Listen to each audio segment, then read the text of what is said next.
G'day, I'm Antois van Westhuizen, Managing Director for Deere Financial in Sub-Saharan Africa.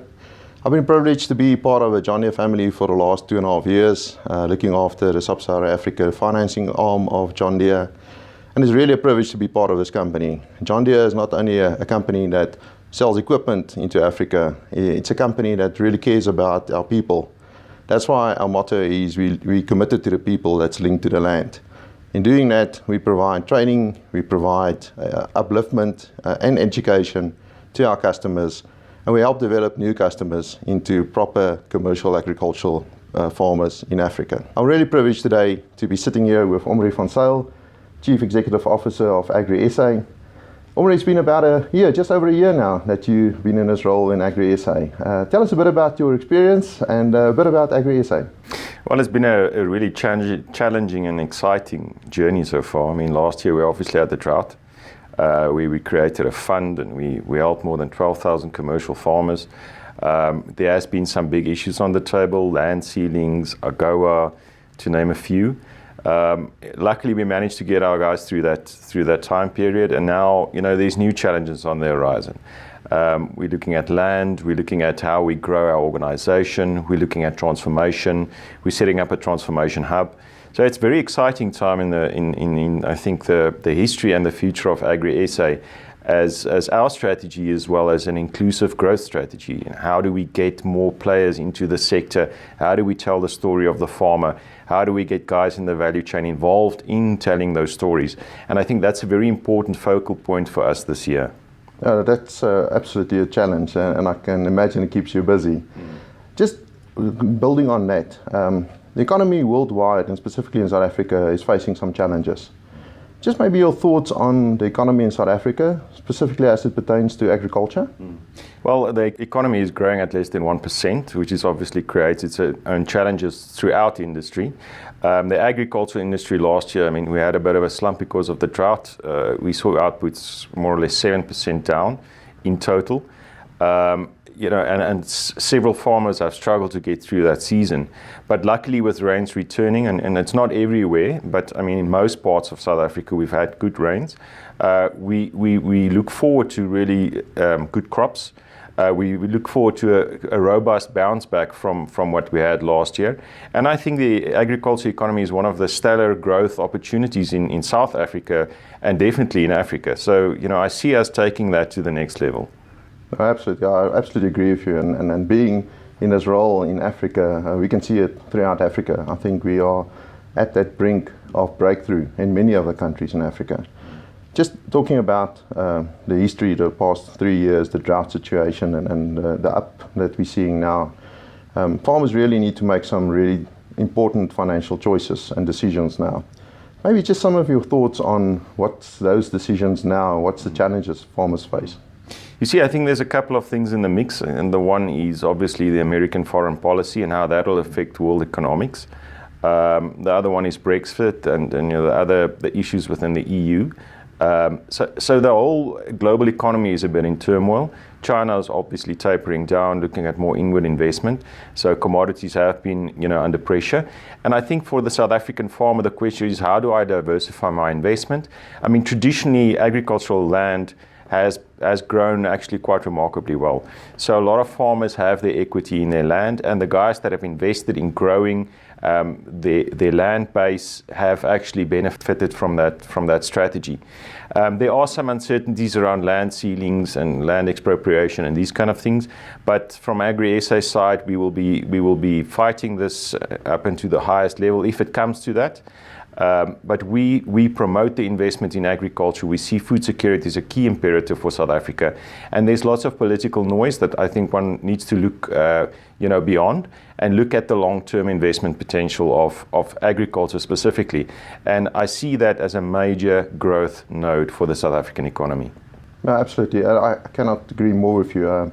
If we think about what happened over the last 3 years and farmers that we're really worried about investing back into agriculture, specifically because of a drought, also about all the uncertainties. I think we're now at a point where farmers need to decide. It's looking up for us. We need to start investing back into agriculture. I think there's a couple of things that's really important. First, people will need to eat. So there will always be a demand for food. We're in an industry that we know that the market will always be there. So investing back into agriculture, I think, is not a bad decision to make because your market will be there.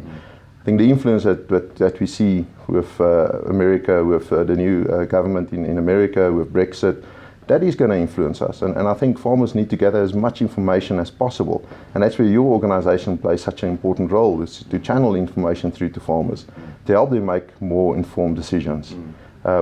Investing back into agriculture and to something that has been showing a growth in asset value over the last 50, 60, 70 years is still a sound decision to make, even in times when we see that the markets, the capital markets, are going through quite bad times and really volatile up and down. We still have that stable prices in land and we're not losing our asset values there. So I absolutely agree with you. I think it's a very, very important time now, as is tax season. This is the so-called tax season that we're in, and farmers are making a lot of decisions on whether to buy, whether to reinvest money back into their businesses to realize profits, and they're facing a few challenges. The South African law system allows us to, from a tax point of view, to do certain deductions, and that's playing on farmers' minds at the moment. Just maybe from a legislative point of view, your views on this time of year and the decisions that farmers need to make. Well, speaking to lots of different farmers, obviously, they get experts or accountants to advise them as to, what tax deductions they can do, what kind of write-offs they can do. I think portfolio structuring is becoming more and more important. In other words, how's your business? Do you put it in a trust or do you put it in a company? What do you do with your succession? Because that's normally quite a big challenge. Farmers need to think about that. And then there's all kinds of tax plays that plays into that kind of strategic decisions. So I think there's a contingency planning element to it. There's a kind of a legal instrument that one has to look, and obviously get the best advice surrounding tax and tax smart strategies to actually benefit your business. The reality is, if you invest in your business, there would be a bigger kind of a generic growth or growth path for your own estate. And we've seen that with a lot of farmers. Interestingly enough, we see a lot of consolidation happening in the industry at the moment. Big farmers are buying up land, and other farmers are seeing the opportunity to actually get into and expand their land base. And I think that's a very sound strategy. And I think that is something that we will continue to see globally. And in South Africa, we've been fortunate to have that climb in property prices, and that's not something that's going to go away, all of a sudden. The whole economy hinges on the value of land as far as agriculture is concerned. And that is something that we are advocating for very aggressively. From an Agri SA perspective, we promote the inward investment in agriculture. We feel that the land issue, is something of a political hot potato, but it's something that's protected by the Constitution. And the third aspect is, food security is a key imperative for this country and this continent. And that is not something that you can play around with. And that's something that I think we need to bring under the attention of all South Africans. Yeah, absolutely. I think really important. And I think that's where again, Agri SA plays such a vital role, is to communicate that back into in South Africa and into the communities, so that they can understand that a bottle of milk doesn't come from a store. It comes from a farm at the end of the day. I think from John Deere Financial, our prime role is to make it affordable for farmers to buy John Deere equipment, and to help them structure it that's first of all fitting the cash flows, but also assisting them in structuring it in the most tax efficient way. I get asked a lot of questions about what should we do? Should I buy now? Should I reinvest? And sometimes it becomes really difficult questions, because you don't know the specific situation of that farm. So I've been asked, what's the 5 things that we should look at during this time of year? And I would really like to have your input on it. What I always try to tell people is, first of all, don't think short term. Don't go and invest now into assets to try to reduce a tax burden or to get a tax advantage. But think long term. Think what this impact is going to be on your business over a longer period of time, taking cash flow and all of that into account. Maybe your thoughts on that? No, I agree. I mean, you have to have a long-term vision. It's all about your balance sheet at the end of the day. Obviously, you have to manage your cash flow, but from a farmer's perspective, I think the balance sheet and the value of the land is actually what's relevant. A lot of farmers plowing back their profits into their land, that's actually where their equity lies. So, and I think that's a sound strategy. If you plan for the short term in agriculture, the margins are just too low. So you really need to, create that extra buffer for yourself over time. But that's all, and you also have to diversify your strategy a bit. You can't just invest all your eggs in one basket. So there is a bit of a diversification that one can do. Some guys invest in equity shares or whatever the case might be. Other guys invest in other African countries. So there's a variety of strategies. But farmers need to decide. First thing is to grow your asset base and obviously your equity within that. And the next is look at diversification of your asset portfolio. That's exactly touching my second point as well. Is if you do want to invest back into your farm, but don't just look at your farm. Look at what the best is going to be for your total business and for your long-term future, not just the here and now again. I think the second one or the third one, the way that we invest, we must look at what's going to be the best from a tax point of view, get the maximum benefit out of your investment that you're going to do, but still keep that cash flow in mind. I know from your background at Deloitte, you also had quite a lot of advice that you gave farmers on investing specifically from a tax point of view. With the ability to deduct equipment and the fact that farmers have not been investing over the last 3 years into equipment, if you do see a potential for a good crop and you do see a tax burden coming up, it might be a good idea to invest now, bring your assets back to a really new state, reduce some of your reparation and maintenance costs, but get that advantage, but do it in a way that you're actually going to need that equipment. Don't go and overinvest by stuff that you're not going to need. I think that's the kind of advice that we would have given your clients in your previous life as well. Exactly, and what we've seen last year is a lot of farmers held back on the mechanization costs because of the drought. Yeah. But I think now with a better season on its way, it's actually a good time to reinvest in equipment and make sure that you upgrade yourself. I mean, your farm is only as good as your equipment is, right? So, and having your products in the mix, I mean, there's an awesome mix of products that can really help farmers with precision farming, up their yields, etc. So I really think now is a good time to look at that strategy. The fourth one is actually touching exactly on that. And that's when you invest now, make sure that you invest in the right technologies. Bring new technologies onto the farm, make use of the developments that has taken place over the last few years. We see huge players coming into the market from a technology point of view.